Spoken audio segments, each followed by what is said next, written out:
There were times when I would hear the word crazy. That's what I was saying before, to really taste your words before you spit them out, because it's the slang terminology that really cuts. And when I'm already out in society and I'm putting on a mask, sometimes it's those little words, or why don't you just stop? In the context of addiction, I heard that from a lot of people. Look what you're doing, Al. You are ruining your life. And one doctor gave me 1 month to live if I didn't change what I was doing. And I knew that. I knew that I was destroying self. But when people continuously came up and said, just stop, to me that was like being told, stop breathing. I mean, how do I stop something that is so innate? And when I lack the tools, I'm just grabbing at straws. So words like just stop, I really felt misunderstood even further, which I guess pushed me more into isolation. You're crazy, that's it. And that's how you would be labeled. Yeah, there would be no sympathy or anything like that. There's a lot of people that do struggle with mental health and they don't bring it up or talk about it, I think, until it gets really, really bad. And then they have no choice. But a lot of people, I think, would prefer to not talk about it and hide it. I was always told it's okay to relapse. And if you relapse, don't give up. Don't quit. Get back up, get back on the horse, keep going. Don't ever stop trying to get better. That's not what I'm saying. But people told me directly that it was okay to relapse. And that would, to me, with my addict brain, that was just an excuse for me to go back out and use. That counselor there told me that it's okay, that I should expect to relapse, that if I do relapse, it's okay. I think that the terminology just needs to be changed. Oh, cheer up. Like, things are never that bad. I really, really wanted to yell, and I walked away and I just walked around the block, and I was really upset. He meant well.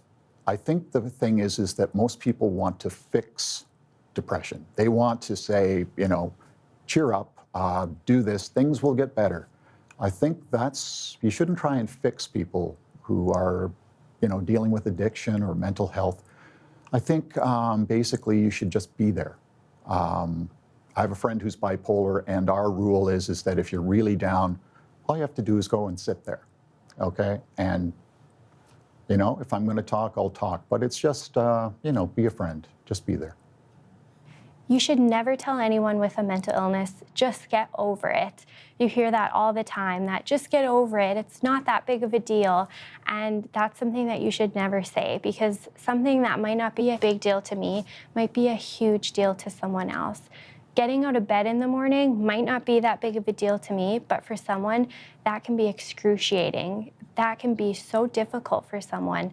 And to tell someone just to, get over it, or it's not a big deal, really just diminishes them as a person and makes them feel already worse when they're having a difficult time. So, you never want to tell someone that how they're feeling doesn't matter, because it does matter.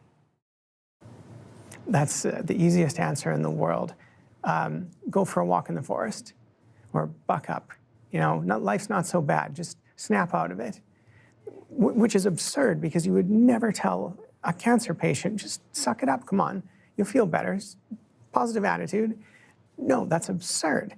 And it's equally absurd with mental health, and it's dangerous to tell someone with mental health issues to just get over it, because it delegitimizes our illness and makes it difficult for us to seek help, which eventually, in a lot of cases, ends to suicidal ideation and death by suicide. So never tell us to get over it. It's a real, real illness. And the thing is, this is important. I don't expect you to understand. It would be wrong for me to expect you to understand, but when I say I'm having trouble, I need you to believe me. Just try to listen. Don't belittle what they're saying. Don't tell them to suck it up. Don't tell them that tomorrow will be better. Or just to, I've some friends that deal with stress or anxiety and depression, and their friends are like, oh, come on, come out, we're having supper, we're gonna go out for drinks. And they're like, no, I can't, like I'm in bed. Just put some clothes on, do your makeup, you'll feel good, So I think you can talk to that person, but be very conscious that you're doing more listening than talking, and that you're not judging, or that the words that you're using are not coming across as being judgmental. The biggest thing I heard over the years and what was said to me was get over it. That was the most annoying, was get over it. How can you get over it? You don't understand what's going on. And just to get over it. Well, the classic is don't say, just be happy, or just don't worry about it. It doesn't work like that. I wear glasses. Nobody has ever come up to me and said, just try to see better. Nobody cares that I wear glasses. And so for someone to say, just be happier, it makes no sense, because that's like saying, change the way your brain is wired with no assistance. Well, sorry, I can't do that. So I need medication, I need therapy, and I need other things that to me are just as normal as wearing glasses. I think the biggest one would be get over it. The sense that somehow a person living with a mental illness is responsible for that, and they have the power to change. If they only wanted to change, they could change. That sense of be happy, get over it, snap out of it, that whole concept that somehow this is a choice, and that people are choosing to live a life that most of us wouldn't want to be in, and that they are completely in control as to how they can get out of it. To me, that's probably the biggest thing I would tell people: quit it. You don't tell somebody to take the cast off and go jogging if they've broken their leg. It takes time to heal, and your body needs to be supported. And so to tell somebody who's really struggling that they have the power to control that when they know that they don't is, I think, pretty damaging for people. And it's just throwing a wall or a burden in front of them. Just get over it, cheer up, make the choice not to drink, whatever it might be. You wouldn't say to somebody with a heart condition, just, smarten up, fix that mess. You would, you'd understand that they have a health condition that they can't help. There's a word I've heard, a kind of a concept called neurodiversity. We all have incredibly unique brains that work in different ways. And that doesn't mean if you have a brain that works in a different way that you're a bad person. It just means the world is a richer place because we think differently.